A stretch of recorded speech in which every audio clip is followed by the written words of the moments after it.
기독교 가치론을 논함에 있어서 몇 가지 제기되는 문제가 있는데, 첫째는 가치관 형성의 원리, 어떤 방법으로 가치관이 형성되는가, 형성의 원리에 대해서 문제가 있고, 다음은 가치관 형성의 방법, 원리와 방법 문제, 그 다음은 가치관 성질에 관한 문제, 어떤 성질을 지니고 있느냐, 마지막은 가치관의 현실 적용 문제. 앞에서 이미 다 말씀을 드렸죠. 네 가지 문제가 있습니다.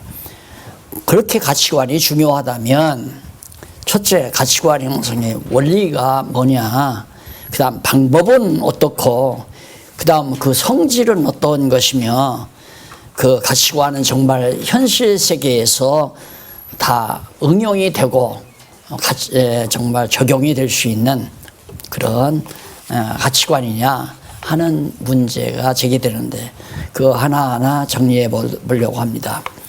대하 1장 8절로 12절, 솔로몬이 여호와께 지혜를 구하여 얻음. 결국 지혜를 구해서 최고의 가치를 발견하는 지혜를 얻게 된 거다 하는 얘기고요.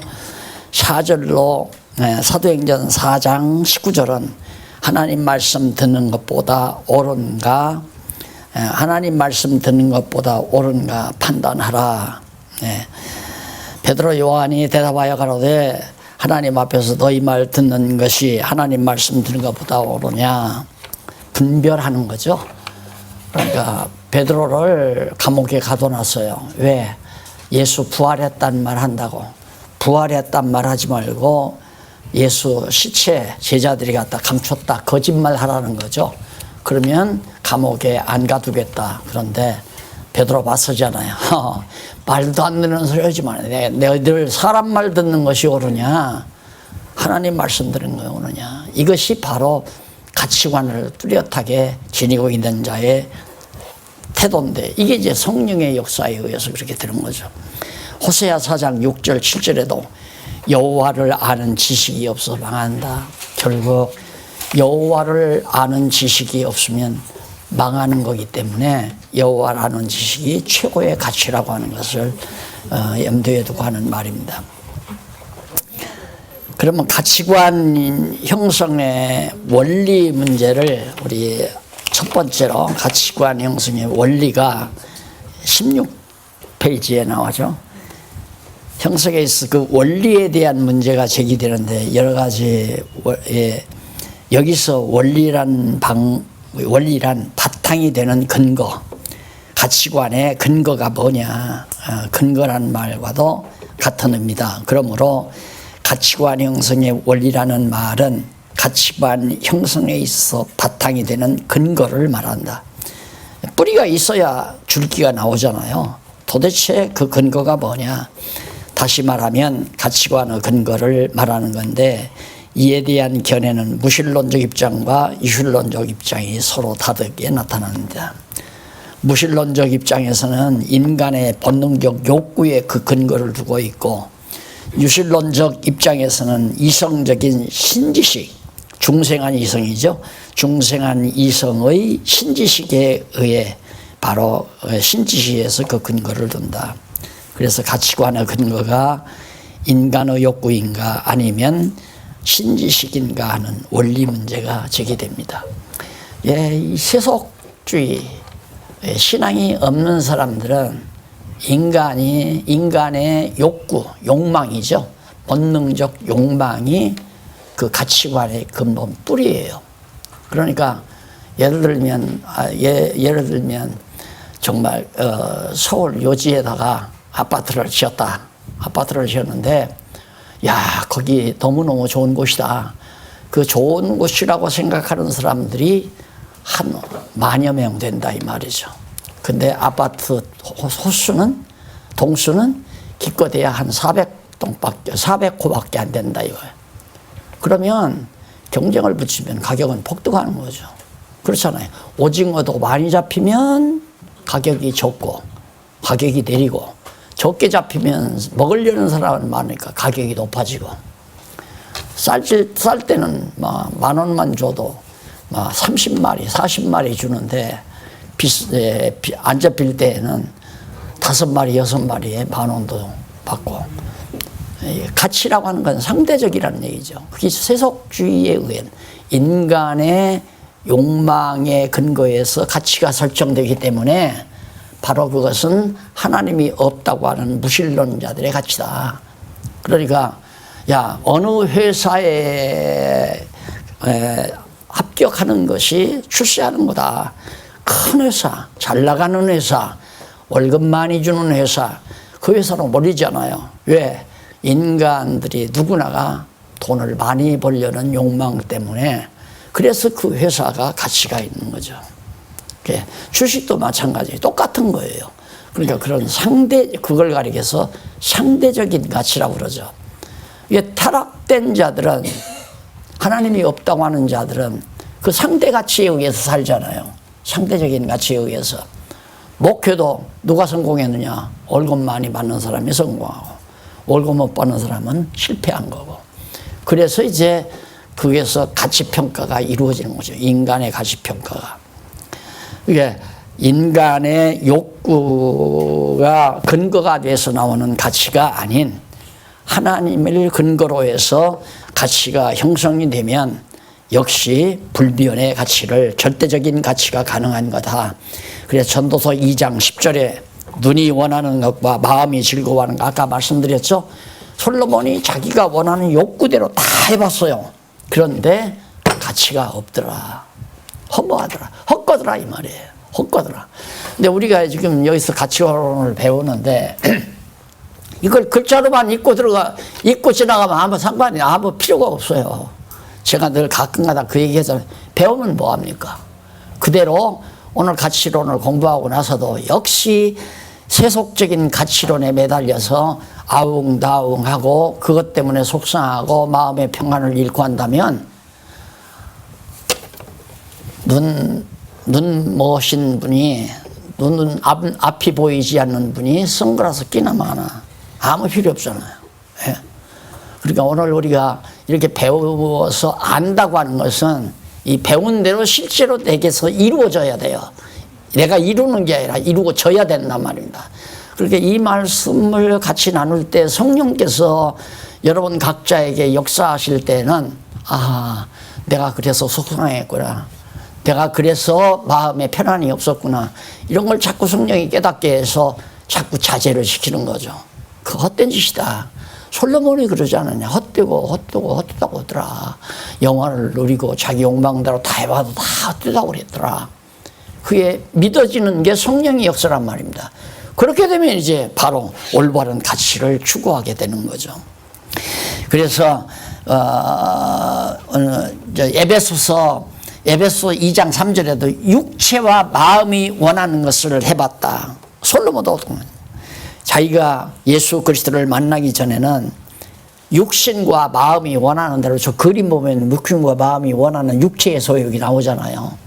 그렇게 내가 되면 완전히 무가치한, 솔로몬이 말한 성경 기독교 가치관에서 볼 때는 가치가 없는 세속적인 상대적 가치 때문에 우리가 울며 불며 머무림친다 이 말이에요. 그럼 예를 들어서 제가 오직 복음을 위해서 일념으로, 오직 진리를 위해서 일념으로 살다가 진리 때문에 굶어 죽었다, 진리 때문에 매 맞아 죽었다, 진리 때문에 감옥살을 했다. 그건 고통이 아니죠. 그건 영광이죠. 그러니까 그게 믿어져 버리면 두려움이 사라져 버리잖아요. 멸시하고 천대하는 사람이 도리어 추근하고 불쌍하게, 예를 들어서 감옥에 갇혔다고 멸시하고 천대하고 바보 같은 놈, 무엇 때문에 그 쓸데없이 예수 믿고 감옥에 갇혀 바보처럼 취급을 받아도 진짜 기독교 가치를 추구하는 사람은 그것이 영광이고 주를 위한 고난이고, 그래서 바울이 감옥에 들어가서도 감옥 밖에 있는 성도들을 향해서 기뻐하고 또 기뻐하라고 그러잖아요.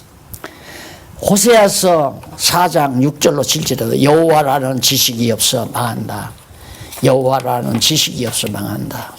여호와라는 지식이 얼마나 가치로운가를 간접적으로 지금 말해주고 있죠. 그 다음 가치관 형성의 방법 문제입니다.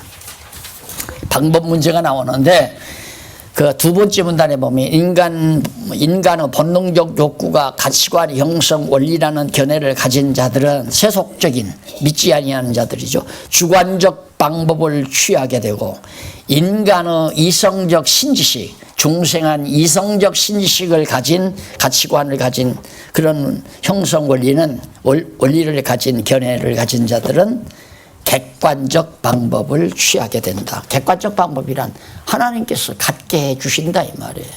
주관적 방법은 내가 그걸 추구하는 거지만 그냥 내가 욕심부리고 나 좋은 대로 내가 기쁜 대로 내가 영광받은 길로 내가 유익한 길로 그렇게 추구해 가지만은 정말 기독교 가치로는 하나님께서 성령을 통해서 깨닫게 해서 갖게 만들어 주신다.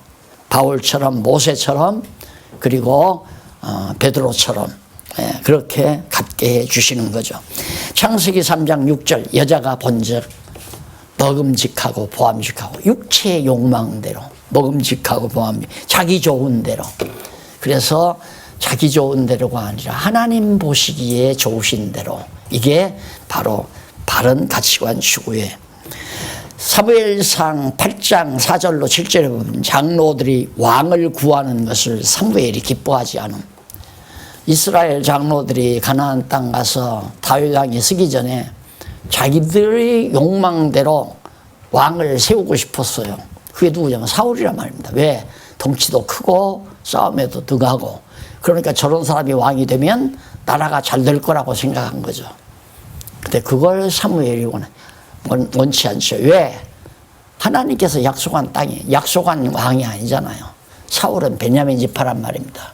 그러니까 바로 유다 지파인 다윗이 왕이 돼야 되기 때문에 바로 이런 경우도 역시 사사기에 또 많이 나오죠. 자기 소견이 옳은 대로 행하더라. 그래 이 신앙이 없으면요 다 자기 소견에 옳은 대로 그것이 옳다고 주장하고 나오는 거예요. 그러면 A라는 사람도 내가 옳다. B라는 사람도 내가 옳다. 이건 주관적이에요. 주관적. 여기도 주관적. 자기가 볼 때는 그게 옳단 말이에요. 둘이 식사를 하러 갔어요. 식사를 하는데 나는 삼계탕 먹겠다 이거야. 죽어 안 먹겠다 이거야. 그러면 둘이서 이제 삼계탕집 나가자. 이러면 그날 같이 밥 못 먹는 거 아니에요. 정치도 똑같아요. 정치도. 여당, 야당 할 것 없어요. 다 주관적이에요. 그러니까 그걸 듣기 좋게 아주 철학이 달라서 그런다 이런 줄 알아요. 철학이 달라서 그런다. 그래 예를 들면 나는 뭐 누가 옳다 그러다 이게 옳다 그러다 주관적인 게 옳다 그러다 할 수 있는 게 아니거든요. 뭐 문재인이가 옳다, 황누구가 옳다 이 말이 아니라 뭐 누구 독립운동 군인 하다가 누구 하나 이름 불렀다고 문재인 대통령이 이름 불렀다고 난리 아니에요. 철학이 다르면 주관이 다르다 이 말이에요. 문재인이는 남북한을 다 합쳐서 대한민국이라고 하는 걸 생각하는 거고 황교안 악당은 저 북한은 완전히 저건 남한을 침략해서 고통 준 놈이니까 저건 주적이다.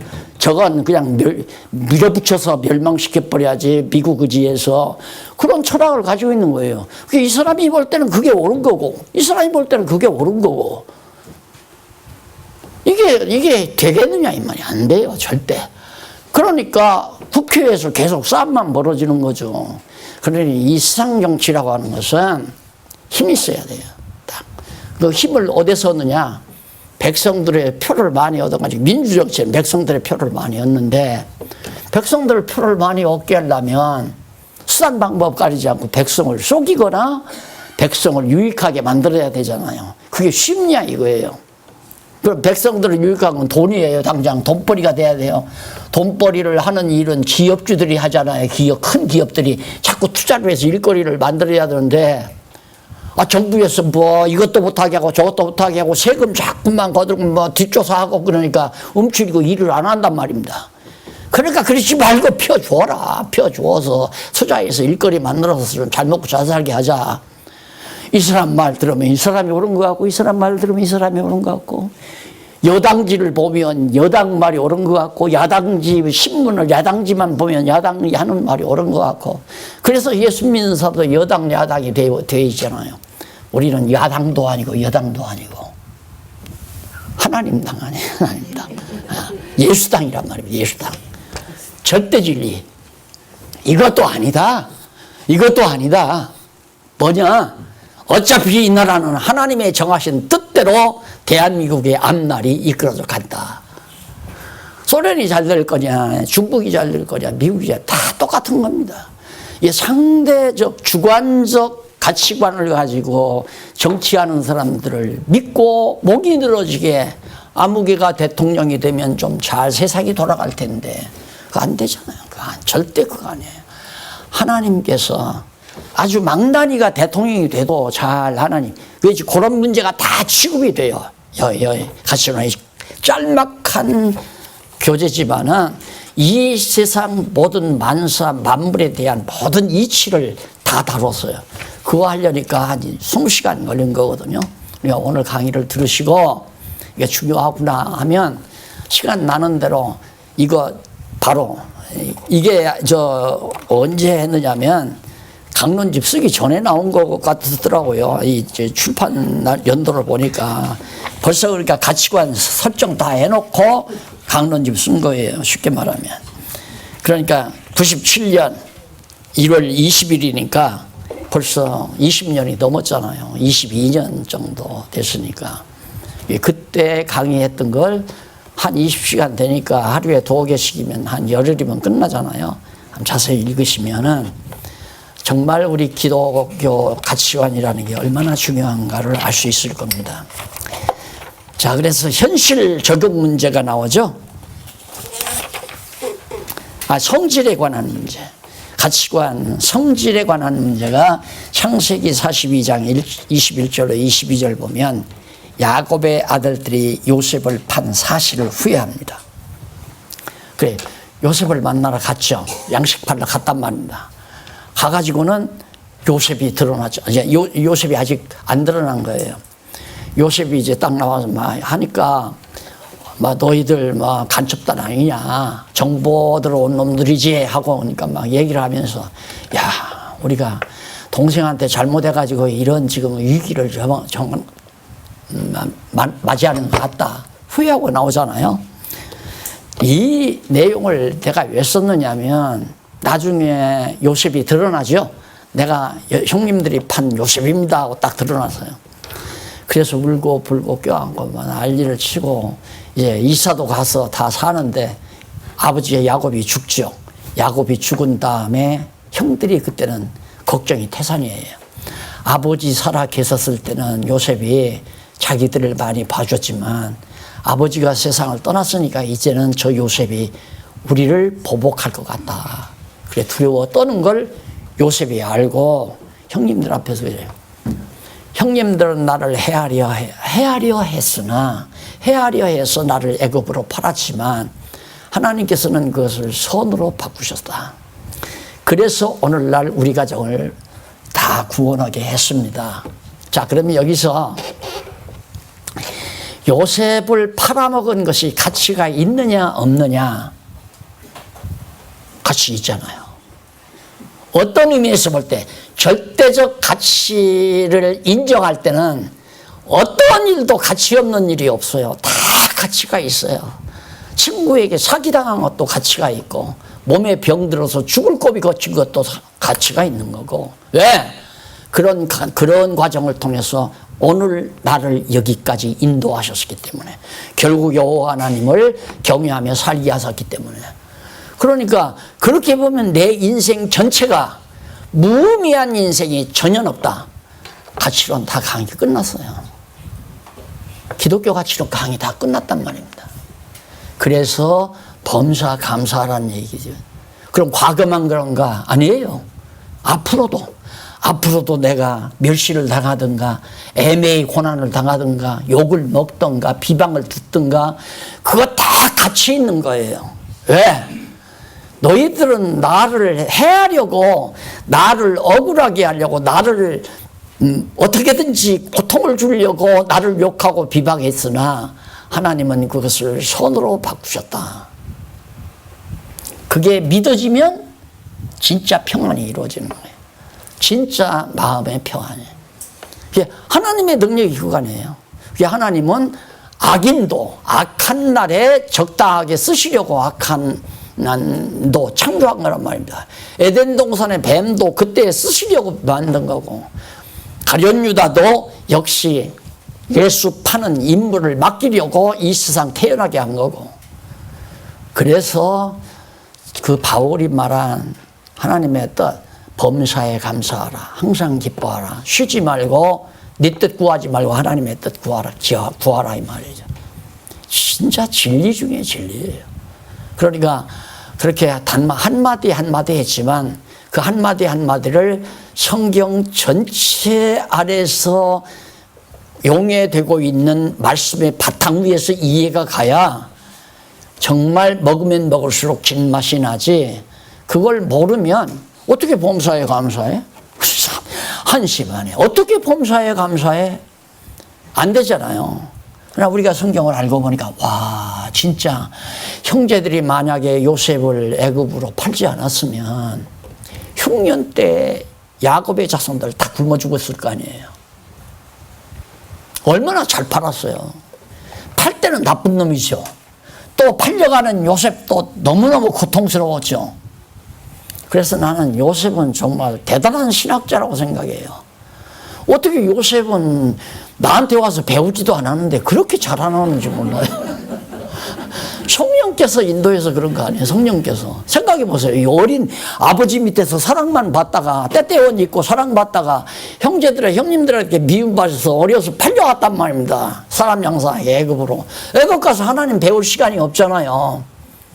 보디발의 집에 가서 종노릇 하면서 가정 심부름하고 하다가 또 애매히 감옥 들어갔잖아요.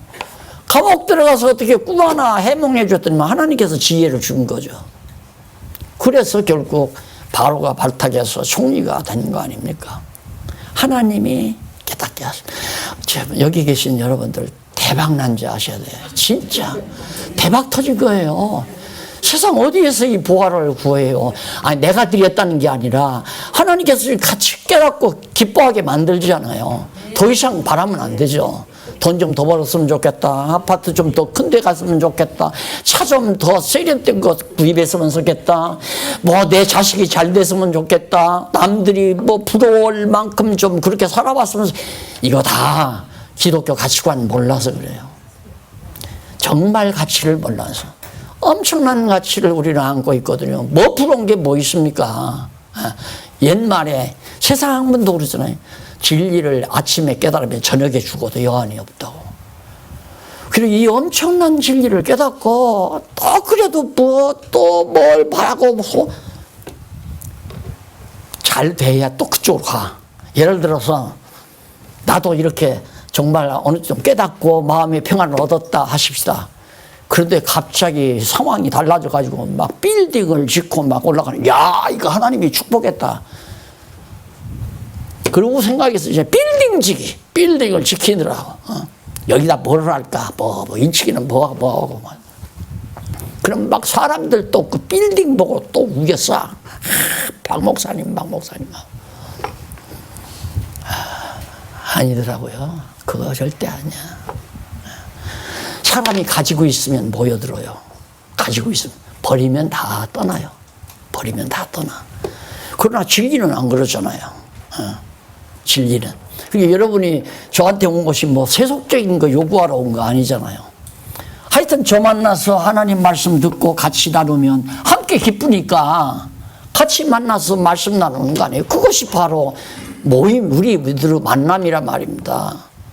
뭐 대전에서 만나는 거 더 다른 거 아니잖아요. 뭐 거기서 뭐 대장 뽑고 뭐 소장 뽑고 그러려고 만나는 게 아니잖아요. 만나서 진리를 나누고 함께 기뻐하고 마음의 평강을 가지고 가치를 추구하는 일을 더 세련되게 해가기 위해서. 마지막 가치관의 현실 적용. 이 현실에서 정말 그 가치관이 통하느냐? 아론이 백성의 요구에 따라서 금송아지를 만들었어요. 현실 자체가 아론이 데리고 나왔는데, 모세와 아론이 백성들을 데리고 시내산까지 나왔는데, 모세가, 하나님께서 모세를 불러갔어요. 시내산으로. 40일 동안 시내산에 머물렀는 동안 밑에 있는 백성들은 막 아우성이라, 야, 이거 모세가 지금 며칠이 돼도 나타나지 않는데 우리는 어떻게 하냐, 뭘 섬기고 살아야 되느냐. 애굽에서 막 우상 섬기고 살다가 나와가지고 막연하다 이거예요.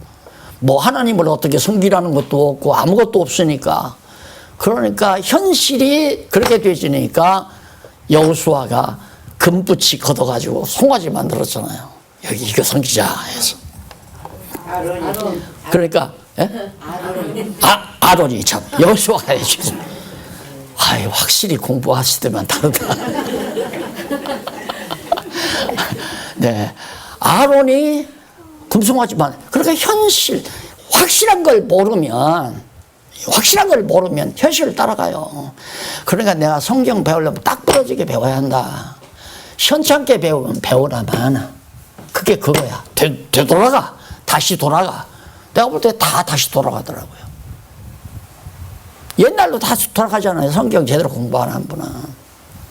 그래서 우리가 10명이 하든 100명이 하든 1000명이 하든 그냥 그 원액대로 성경만 우리 철저히 공부하자. 이게 이제 바로 현실을 우리가 타파해 갈 수 있는, 적용해서 올바로 갈 수 있는 길은 바로 성경대로 아는 길밖에 없죠. 마태복음 26장 69절도 베드로가 69절 이하에 베드로가 모든 사람 앞에서 예수를 부인하죠. 주변에 보니까 전부 예수 잡아 죽인 무리들이야. 예수 죽이라 했던 사람뿐이고, 모닥불을 벽에 추워서 옆에 가니까 전부 그런 사람. 야, 저 사람도 예수쟁이 아니, 예수 따르는 무리 아니냐 하니까 아니다.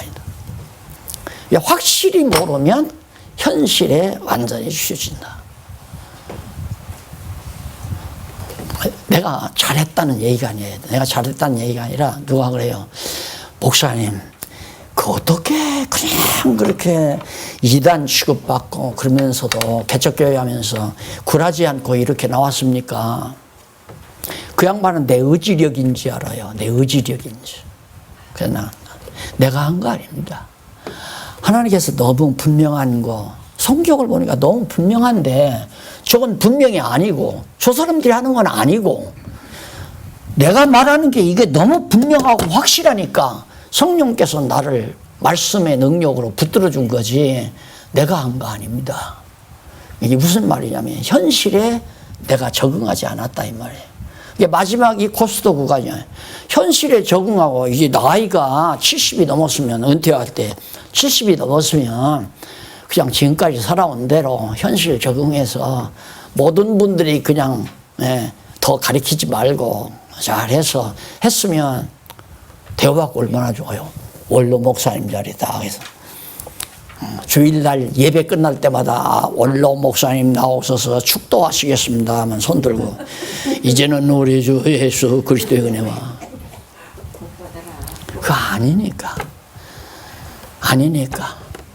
농사를 지어서 밥을 먹을 망정 아닌 건 못하겠다. 그게 올바른 걸 알고 나니까 아닌 건 못하겠더라고요. 안 돼요. 그게 올바른 진리의 힘이 아닌 걸 못하게 만드는 거지, 내가 정의로워서 못하게 하는 것도 아니에요. 그게 대장할 게 없는 거죠. 진리를 자랑해야지. 안 그래요? 그래서 현실 적응이라는 게 그렇게 무서운 건데, 갈라디아 2장 12절로 13절, 바나바가 게바의 외식에 미혹이 되는 내용입니다. 바나바가 게바의 외식에. 게바가 사실은 베드로 아니에요. 베드로가 그렇게 했는데도 유대인들 앞에서 의식적으로 율법을 지키는 것처럼, 할례받은 자의 행위를 율법을 지키는 것처럼 그렇게 의식을 행하는, 그게 현실 적응이 참 힘들다는 얘기죠. 인간의 힘으로는. 그래서 이 성경 구절은 절대 인간의 노력으로는 현실 적용이 불가능하다. 뭐가? 기독교 가치관은. 따라서 객관적인 하나님께서 이 현실 적응을 할 수 있도록 힘을 주시고 능력을 공급해 주면 된다 이 말이죠. 이게 사람의 노력으로 안 된다는 얘기죠. 그러니까 제가 늘 그러잖아요.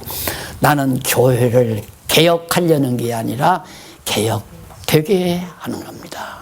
그 되게는 누가 된다는 것은 피동안이에요. 내가 시키는 게 아니라 개혁하는 게 아니라 하나님께서 개혁함으로 되게 만드시겠다 이 말이에요. 거기에 나는 다만 아니요, 옳소, 그럽니다. 아니요, 예, 이 말만. 성경대로 보면 그건 아니다. 노예도 아니고 총회도 아니다. 당회장도 아니다. 목사도 아니다. 예, 성경에 아니니까 아니다고 하는 거고, 옳은 건 옳다라고 성경이 하는 그 말밖에 없는 거예요. 그럼 개혁은 누가 하는가? 성령의 능력께서 그 말씀의 능력으로 개혁이 되게 만드는 거죠. 나는 이거 믿어요. 개혁된다고. 내가 안다는 게 아니에요. 착각하지 마세요. 나는 개혁자가 아니에요. 다만 말씀을 말씀대로 전하는 자지. 그래서 사실 허다한 분들이 목사님 그냥 사시지 뭘 개혁을 하려고 해. 난 개혁하려고 하는 게 아니야. 아니니까 아니다라고 얘기하는 거지. 그 다음 이제 본론 넘어가서 보면요.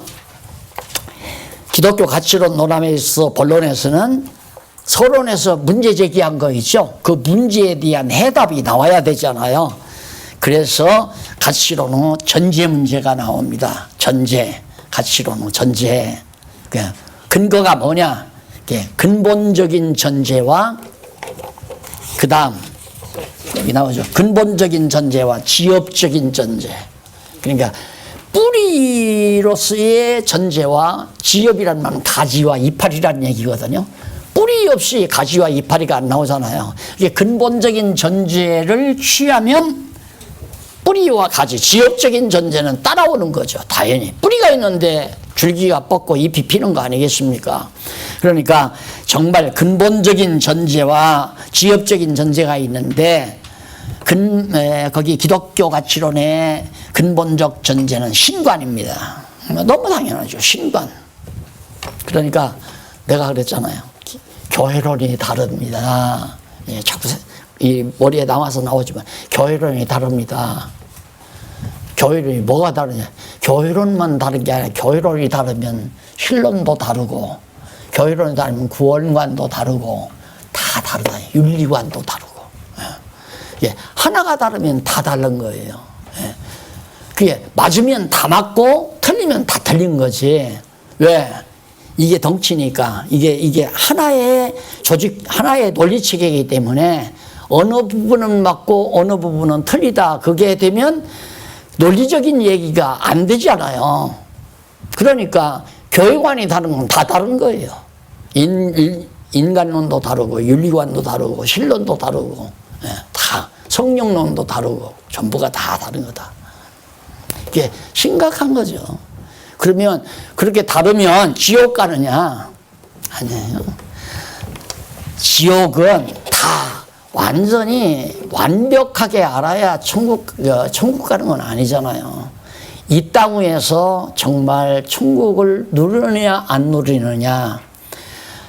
완벽하게 알면 더 많은 천국을 평안을 누리는 거고 모르면 속는다 이 말입니다. 모르면 자기가 속고 괴로워하고. 그러니까 아이들이 부모 말을 듣고 잘 깨달으면 너 대문 밖에 나가면 안 된다. 혹시라도 나가서 누가 과자를 주면 먹으면 안 된다. 이런 거 모르고 그냥 나갔다가 엄마는 안 주는데 이 아저씨가 난 과자 준다 하고 과자를 준다고 졸졸졸 따라가면 결국 막 완전히 잃어버리잖아요. 잡아다가 이제 팔거나. 안 그러면 이제 막 벌모 잡고 전화해서 돈 가지고 나와라 찾아가라. 그런 고통을 당하는 거죠. 예, 진리를 모르면 고통을 당하는 것뿐이고 택한 백성은 잘못 알아도 다시 말해서 아는 것이 미숙해도 이 땅에서 고난 당하다가 속다가 결국 천국 가는 데는 시장이 없는 거고. 그래서 내가 그랬잖아요. 공부하기 싫으면 여기까지 안 와도 됩니다. 그냥 가까운 데 가서 아무 데나 가서 예수가 내 구주다라고 믿으면 그 강도 한 편 보세요. 아, 당신은 하나님의 아들입니다. 그러니까 너 낙원에 이르리라. 구원받잖아요. 왜? 택한 백성이니까. 여러분들처럼 몇십 년씩 이렇게 공부한다고 하는 건 가치관 실현을 통해서 진짜 지상의 하나님 나라를 맛보는 삶이에요. 그거의 목적이에요. 그게. 그러니까 정말 성경 공부하고 행복합니다라는 말을 들으면 야, 정말 기쁘죠. 그걸 위해서 이렇게 열심히 쓰고 가르친 거니까. 그 다음에 이제 거기 도표 거기 나오죠. 신관, 이방신, 기독교 신, 하나님이죠. 그래서 이방신은 만유물이에요. 자연신이니까 나무도 신이고 돌도 신이고 바다도 신이고 태양도 신이고 만유가 다. 그 다음 자연신, 그래 인과응보. 그래서 자연신은 인과응보신이에요. 원인에 의해서 보응을 한다. 내가 죄지면 벌을 준다. 이런 신관을 가지고 있으면 이건 이제 잘못된 거죠. 잘못된 거. 그 다음 기독교신은 만유주, 모든 만물의 주인이 되시는데 유일신이고 절대 주권자이고 모든 것을 주관하며 다스리는 거고. 그래서 잠언서 9장 10절로 12절 보면 여호와 경외하는 것이 지혜의 근본이요 거룩하신 자를 아는 것이 명철이다. 여호와를 경외하는 것, 이것이 바로 가치, 최고의 가치. 그 다음 시편 136편 1절 5절 보면 모든 신 위에 뛰어나신 하나님께 감사하라. 최고신. 그 다음 잠언서 16장 1절로 4절 여호와께서 온갖 것을 우주에 있는 이 우주 만물 모든 온갖 것을 하나님 당신이 쓰시기에 적당하게 다 쓰셨다. 따라서 모든 만사 만물이 다 절대 가치에 의해서는 다 의미가 있다. 어떠한 것도 의미가 있다. 강도도 의미가 있고 절도도 의미가 있고 흉악범도 의미가 있는 거고 자선사학가도 의미가 있는 거고 출세하는 권력자도 의미가 있는 거고 거지도 의미가 있는 거고 모두가 다 뭘 위해서 여호와 하나님 경외하기를 배우게 하기 위한데 의미가 있죠. 최고 가치를 추구하게 만드는 데 의미가 있다. 그래서 만사에 대한 긍정적 사고를 가지게 됩니다. 그래서 기독교 가치론을 정리하게 되면 부정적 사고를 안 가져요. 근데 저도 아직이야 뭐 당연하죠. 아직 육신을 쓰고 있으니까. 어저께 이렇게 앉았는데 날들어 딱 봐서 껐으면 됐지. 화장실에 가서 손 좀 씻고 지금 신문을 봐야겠다는 생각 때문에 불을 안 끄고 나왔어요. 그랬더니 어떻게 이렇게 그 시간에 가가지고 딱 와가지고 여보 제발 좀 이거 좀 내리라 이게. 입에서 금방금방 나와. 당신 늙었나 봐. 왜 그렇게 잔소리가 많어. 이 말이 막 나오려고 하는 거 아니야. 내가 잘못했지. 그러고 말하죠. 그러니까 그런 사소한 거라도 내 감정에 안 맞으면 툭 올라오잖아요. 이걸 잠재울 수 있는 능력이 말씀밖에 없다 이 말이에요. 말씀밖에는. 그래서 정말 이 기독교 가치론에 대한 확고한 확신만 딱 가지게 되면 정말로 마음의 평안을 늘 아름답게 유지할 수 있죠. 밤잠 못 잘 필요도 없고요. 그냥 조용히 눈 감고 하나님 오늘 하루도 건강하게 보내게 해주셔서 감사합니다. 그냥 무릎 꿇고 안 해도 건방지다고 해도 그냥 누워서라도 생각이라도 해야지. 그 생각해야지. 오늘 갔더니만 오늘 잠자기 전에 이게 점점 늙어가더만 잔소리가 많아져. 한마디 할까 말까 이런 생각하면 이제 밤새까지 오고 가고 내가 결혼을 잘못했나 여기까지 갈 수도 있죠. 또. 자, 그래서 온갖 것 이거 하고요. 그 다음에 이제 지역적인 전제입니다. 지역적 전제. 거기 보면 기독교 신관이 딱 정리가 되면, 그러니까 기독교 신관 최고 가치를 발견하게 되면 우주관이 형성되고 인생관, 역사관이 딱 잡히잖아요. 흔들림 없이 딱 잡혀요. 그래서 우주관은 피조물에 대한 거죠. 그 다음 피동자, 인생 피동자, 피섭리, 역사관. 역사라고 하나님께서 섭리하시는 그 내용을 역사라고 하잖아요. 이것이 기독교 세계관이에요. 그 기독교 세계관에 대한 참고는 필자가 저서한 성경적 기독교 참고를 하시면 되지만은 욥기서 38장에서 41장까지 길게 나옵니다. 이게 대단한 겁니다, 여러분. 하나님께서 얼마나 전능하신가를 하나님 스스로가 욥에게 가리키는 내용이거든요. 그래서 한마디도 빼기가 아까워서 이걸 다 집어넣었어요. 이게 바로 이걸 깨닫고 나면 역사관도 정리가 되고 인생관도 정리가 되고 우주관, 세계관이 다 정리가 되는 거예요. 그 바탕 위에서 이제 기독교 가치관이 딱 서지기 때문에 완벽해요. 아주 완벽하다 이 말입니다. 그래서 여기 지금 욥기서 이 내용이 생명이란 무엇인가를 쓸 수 있는 저력이 여기에서 나오는 거예요. 생명이란 무엇인가. 하나님은 생명의 본체신데 생명의 본체신 하나님께서 모든 우주 만물을 전부 생명의 능력으로 다 관장하는 거예요. 내 키가 자라는 것도, 내 눈이 지금 활동하는 것도, 내가 살아 움직이는 것도, 개미가 겨다니는 것도, 미생물이 번식하는 것도, 눈에 보이지 않는 세균이 활동하는 것도 전부 다 하나님의 생명력과 관계가 있다 이 말이에요. 이 내용이 바로 욥기서에 나와요.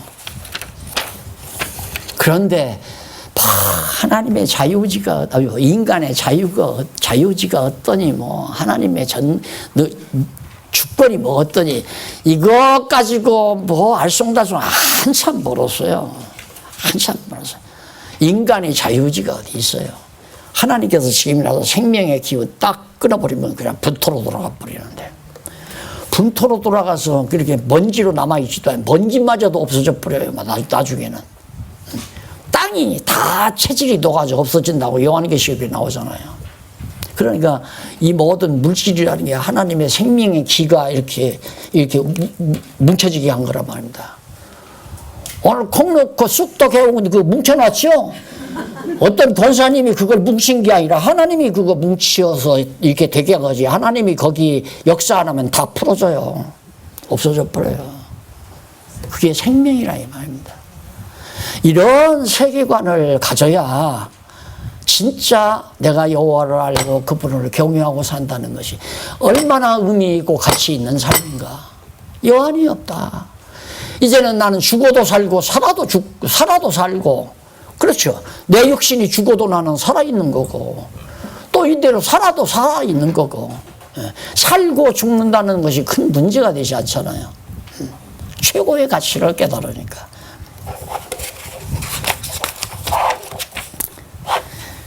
그러면 그 가치 선택을 내가 하느냐, 어떤 방법으로 선택을 할 건가?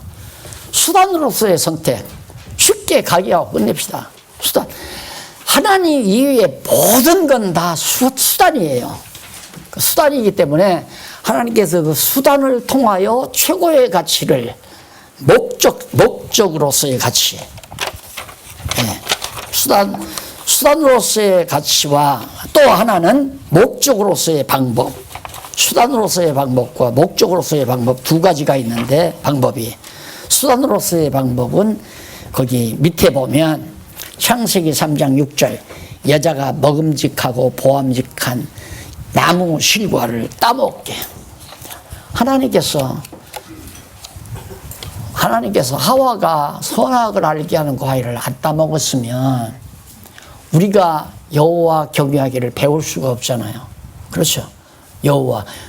여호와께서 언약도 안 했을 거고, 언약에서 예수 그리스도를 안 보냈을 거고, 예수 그리스도 안 보냈으면 우리는 여호와가 있는지 없는지도 모르고, 또 여호와가 있다 할지라도 경외할 줄도 모르고. 그러면 하나님께서 수단으로서 선악을 알게 하는 과일을 따먹도록 선택을 하와에게 선택을 하도록 했는데 그 선택하게 하는 방법이 뭐냐면 먹음직하고 보암직하게. 그게 하나님께서 하와로 하여금 선악을 알게 하는 과일을 따먹도록 만드시는 방법이에요. 수단으로의 방법. 그러니까 그냥 선악과 따먹은 것이 목적이라면 그러면 그건 정말 우리는 절망이죠. 근데 하나님께서는 그 수단으로서의 방법을 왜 취했느냐? 목적으로서의 방법을 정확하게 이끌어가기 위해서 수단으로 이렇게 방법을 만들어 놓으신 거란 말입니다. 이게 먹음직하고 보암직하고. 그러니까 내가 항상 강의할 때 그러잖아요. 에덴 동산에다가 선악과를 만들려면 선악과에 가시가도치게 하든가 먹기에 흉측하게 만들든가 아니면 저 낭떠러지 어디에 인간의 손에 닿지 않는 곳에 나게 해야지 한 주광에다가 먹음직하고 보암직하고 그렇게 만들어 놓으면 그거 안 따먹을 사람이 누가 있어요? 뱀이 안 꼬셔도 아마 따먹었을지도 몰라요. 아담과 하와는 직접 들었으니까 혹시 기억나면 하나님이 먹지 말라고 해서는 안 따먹어야지 그랬을지 모르지만 그 다음 낳는 자식들이야 모르니까 가서 이거 맛있게 생겼다고 따먹었을 때 어떻게 알아요? 이게 수단이에요. 이게 이 세상 모든 만물 하나님 여호와 경외하는 일 외에는 전부가 다 수단이에요. 그 수단 속에는 우리 인간 내 주관에 좋은 것도 있고 나쁜 것도 있고 좋은 건 자기 욕심대로 되지니까 좋다고 생각하고 근데 그거 좋은 게 아니거든요. 형제들이 요셉을 팔아먹고 얼마나 좋아했겠어요. 아이 자식 꿈쟁이 그거 아이 속 시원하다 그렇게 생각하는 형제들도 있었을 거란 말입니다. 그러나 팔아먹고 마음이 찝찝한 친구도 있고 형제도 있고 그러니까 얘기를 하잖아요. 야 우리가 공연히 요셉 팔아먹었는가 보다 후회하잖아요. 그런 사람은. 그러니까 이 세상 모든 만사 되어지는 내 뜻대로 됐다고 좋아하는 수단이에요. 내 뜻대로 돈 많이 벌었다, 내 뜻대로 이름 났다, 내 뜻대로 성공했다, 전부 수단이에요. 거기에 수단에 멈추는 건 바보죠. 하나님께서 그렇게 한 이유는 궁극적인 절대 가치를 취하게 하시려고. 또 성과 대를 쌓게 하잖아요. 바벨탑. 그 당시로는 바벨탑 쌓아야 산다고 생각한 거죠. 수단이에요. 그래서 쌓게 만들어서 다 흩어버리잖아요. 왜 그랬냐면 하나님께서는 너희는 온 땅에 편만하게 번창한다고 그랬는데 이 자식들이 이 사람들이 퍼지지를 않고 모여서 바벨탑 쌓고 있으니까 하나님께서 헐어버려서 퍼져나가게 하나님 뜻대로 퍼져나가게. 창세기 50장 20절로 21절 요셉의 형들의 악행을 하나님께서 선으로 악을 선으로 바꾼다. 하나님의 선하신 뜻으로. 다시 말해서 이 세상 모든 세상의 일은 다 악한 일 아니에요. 인간의 타락된 인간의 행한 일 어떤 일도 선한 일이 하나도 없어요. 다 악한 일이죠. 천없어. 돈 많은 사람이 돈 풀어서 불쌍한 사람들 다 먹여 살렸다 하더라도 그것도 역시 자기의 선행을 드러내기 위한 행위이기 때문에 악행이라 말입니다. 그런데 그런 모든 악행을 선으로 하나님이 바꿔놓는다. 이게 얼마나 놀라운, 그게 선택이란 내가 하는 게 아니라 하나님께서. 로마서 8장 28절 모든 것이 합력하여 선을 이룬다. 모든 것이란 이 세상에서 이루어지는 모든 만사 만물을 다 말하는 겁니다. 그런 것이 합력해서 서로 조화를 이루어서 하나님의 궁극적인 뜻을 최고의 가치를 이루어 간다 그 말이죠. 목적으로서의 방법 나오죠. 절대적 방법, 객관적 방법. 절대적 방법이고 객관적이고. 절대적이라고 하는 건 이건 정말 변함이 없어요. 객관적이란 말은 내가 하는 게 아니라 객관자이신 하나님께서부터 경외의 대상이신 하나님이 바로 그게 이제 신본주의 방법이라는 거죠. 앞에는 인본주의고 신본주의고. 근데 인본주의는 신본주의와 반대 개념이 아니다. 하나 정리하실 것은 신본주의와 인본주의가 이렇게 반대하는 반대가 아니에요. 신본주의 안에 인본주의죠.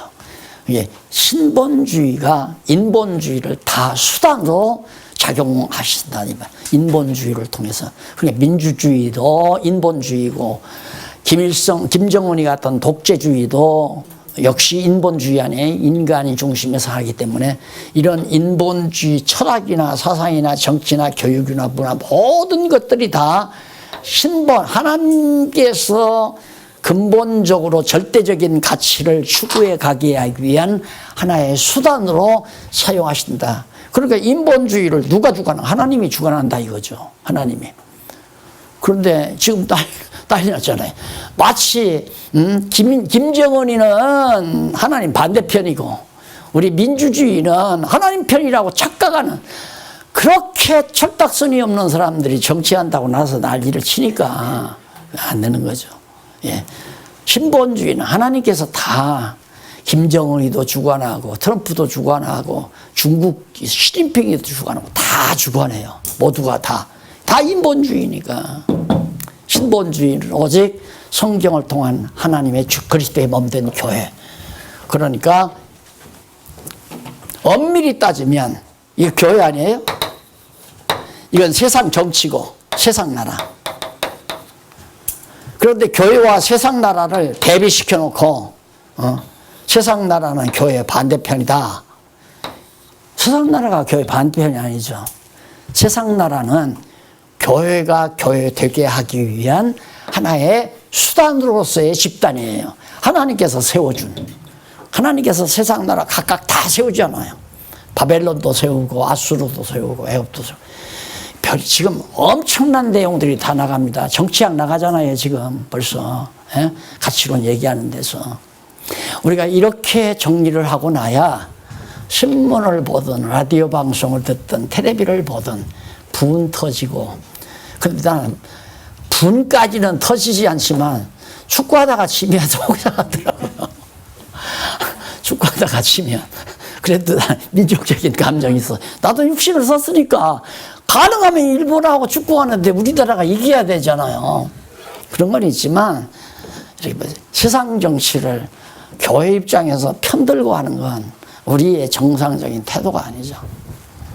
다 하나님께서 그때에 이렇게 주장하는, A라고 주장하는 사람이 나라를, 대한민국을 다스려야 된다. 이렇게 될 때에는 B라는 사람이 주장해. 그래서 하나님께서 민심을 좌우시켜가지고 다 되게끔 만들어서 나라가 엎치락 뒤치락 되도록 만들고 때로들은 전쟁을 일으키고 이런 식으로 해나가는 거예요.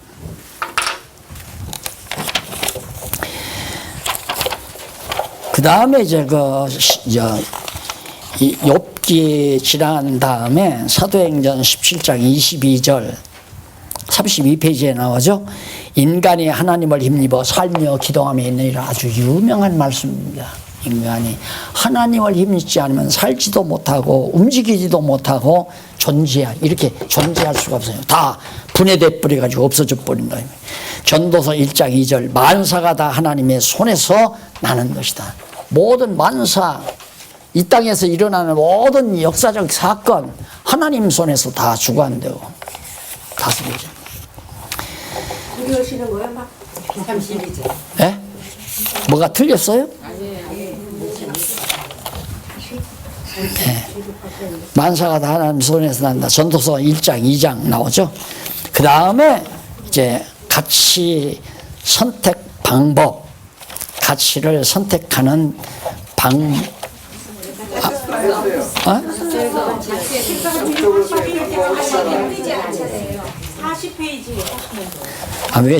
왜 신앙만 자꾸 나와? 목적으로서의 방법 나왔죠? 다 끝났어요. 선악을 알게 하는 나무도 나오고 아버지의 원대로. 예. 예수님은 정말 죽기 싫었지만, 그러나 환경은 죽기 싫었지만 아버지의 뜻대로 하라는 그게 근본 가치를 추구한 거죠. 그 다음에 우리가 이제 가치의 특성에 대해서 점심 잡수고